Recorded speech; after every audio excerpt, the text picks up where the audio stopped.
তাহসান আর রোজা আপু 10 দিন মালদ্বীপে হানিমুনে থেকে আসলো, তবু জানুয়ারি মাস শেষ হলো না।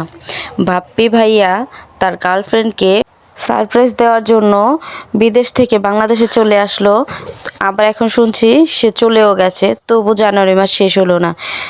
বর্ষা হক কত কিছু কাহিনী করলো, শেষমেশ ফ্যানের সাথে দেখালো তাকে, তবু জানুয়ারি মাসটা শেষ হলো না।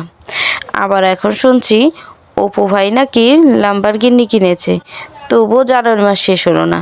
ফাইনালি আজকে জানুয়ারি মাসের 31 তারিখ, মনে হয় কিছুক্ষণ পর জানুয়ারি মাসটা শেষ হবে।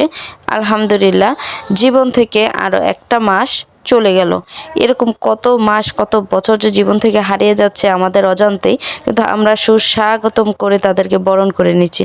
কিন্তু আমাদের যে বয়স বেড়ে যাচ্ছে, জীবন থেকে সময়গুলো হারিয়ে যাচ্ছে, এদিকে আমাদের কোনো খেয়াল নেই। আমরা শুধু সামনে কি হবে, সামনে কি আসছে সেটার অপেক্ষায় থাকি।